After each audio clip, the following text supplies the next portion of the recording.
Karaikudi Chettinad special நல்ல மசாலாவை வறுத்து அரைச்சி இந்த மாதிரி வாய்க்கு வக்கனையாக சூப்பரான ஒரு மட்டன் ஃப்ரை எப்படி பண்ணுறதுன்னு பார்க்க போகிறோம்.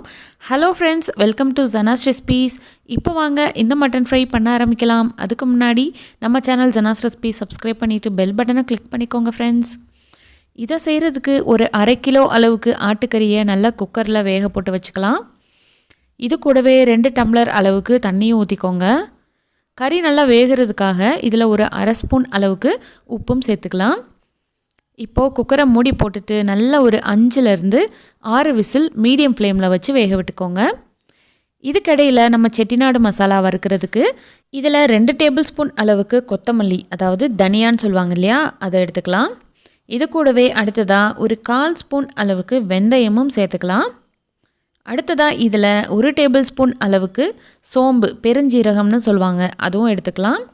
இது கூடவே 2 டேபிள் ஸ்பூன் அளவுக்கு ஜீரகமும் சேர்த்துக்கோங்க. இப்போது அடுத்ததாக இதில் 1 டேபிள் ஸ்பூன் அளவுக்கு மிளகும் சேர்த்துக்கோங்க. சேர்த்ததுக்கப்புறம் இது எல்லாத்தையும் நல்லா வறுத்துக்கலாம். இதில் வரமிளகாய் சேர்க்குறதா இருந்தாலும் சேர்க்கலாம். நான் வரமிளகாய் சேர்க்காமல் மிளகாய் தூள் சேர்க்க போகிறேன். இப்போ பாருங்கள், இந்தளவுக்கு நல்லா வறுத்ததுக்கப்புறம் இதில் நல்ல வாசனை வரும், அது வரைக்கும் ஆஃப் பண்ணிக்கோங்க. இப்போ அடுத்ததாக நம்ம ஃப்ரை பண்ணுறதுக்கு ஒரு கடாய் வச்சுக்கலாம். அதில் 5 ஸ்பூன் அளவுக்கு ஆயில் ஊற்றிக்கோங்க. ஆயில் இப்போ நல்லா காஞ்சதுக்கப்புறம் இதில் 2 மீடியம் சைஸ் வெங்காயத்தை நல்லா நீளவாக்கில் நறுக்கிட்டு சேர்த்து வதக்கலாம். வெங்காயத்தோடைய கலர் நல்லா கோல்டன் ப்ரௌன் ஆகிற வரைக்கும் இதை வதக்கிக்க போகிறோம். இந்தளவுக்கு கலர் மாறும்போது ரொம்ப ரொம்ப சூப்பராக இருக்கும். இப்போ இதுக்கிடையில் இந்த மசாலா எல்லாமே நல்லா ஆறிடுச்சு. மிக்ஸி ஜாரில் சேர்த்து அரைச்சி வச்சுக்கோங்க. இப்போ பாருங்கள், 5 விசிலுக்கு அப்புறம் கறியும் நல்லா வெந்து சாஃப்டாக வந்திருக்கு. இது ஒரு பக்கம் இருக்கட்டும். இப்போது வெங்காயம் கூட நம்ம அடுத்ததாக என்ன சேர்க்கலாம் அப்படின்னா, இஞ்சி பூண்டு 2 டேபிள் ஸ்பூன் அளவுக்கு தட்டி இடித்து வச்சுருக்கேன், அதையும் சேர்த்துக்கலாம். நீங்கள் பேஸ்ட்டாக கூட சேர்க்குறதா இருந்தாலும் சேர்க்கலாம். இந்த மாதிரி இடிச்சிட்டு சேர்க்கும்போது அதோடைய ஃப்ளேவர் இன்னும் சூப்பராக இருக்கும். இப்போது இஞ்சி பூண்டுடைய பச்சை ஸ்மெல் எல்லாமே நல்லா போயிடுச்சு. இப்போ இந்த ஸ்டேஜில் இப்போது இதில் நம்ம குக்கரில் வேக வச்சுருக்கோம் பாருங்கள் கறி, அந்த தண்ணியோடு இதை சேர்த்துக்கலாம். அந்த தண்ணியை நம்ம வேஸ்ட் பண்ணக்கூடாது. அந்த கறியோடைய சத்து எல்லாமே இந்த தண்ணியில் தான் இருக்கும். அந்த தண்ணி தான் டேஸ்ட்டாகவும் இருக்கும். இப்போ அதை சேர்த்ததுக்கப்புறம் இது நல்லா வேக வச்சுக்க போகிறோம். கறி பார்த்திங்கன்னா ஆல்ரெடி வெந்திருக்கும். இப்போ இதில் மசாலா பார்த்திங்கன்னா 1/2 ஸ்பூன் அளவுக்கு மஞ்சள் தூள், 1 டேபிள் ஸ்பூன் அளவுக்கு நல்லா காரசாரமாக மிளகாய் தூள் சேர்த்துக்கலாம். உங்கள் மிளகாய் தூளில் காரம் கம்மியாக இருக்குது அப்படின்னா 2லேருந்து 3 ஸ்பூன் கூட சேர்த்துக்கோங்க.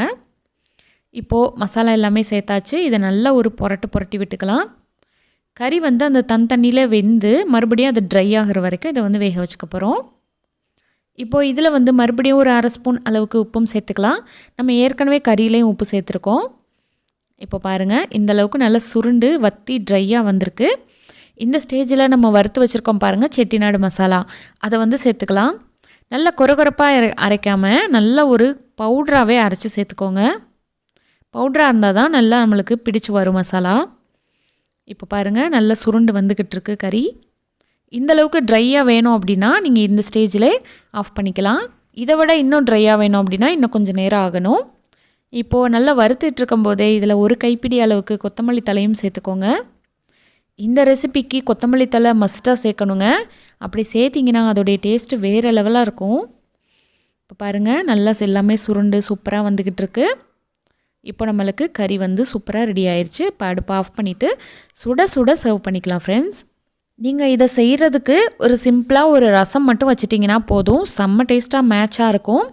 சாப்பிட்டுக்கிட்டே இருப்பீங்க, உங்களுக்கே மிச்சம் இருக்காது. ஓகே ஃப்ரெண்ட்ஸ், இதே மாதிரி செஞ்சு பார்த்துட்டு எப்படி வந்துச்சுன்னு சொல்லுங்கள். இந்த ரெசிபி பிடிச்சிருந்துச்சுன்னா லைக் பண்ணிவிட்டு ஷேர் பண்ணுங்கள். தேங்க்யூ. Thanks for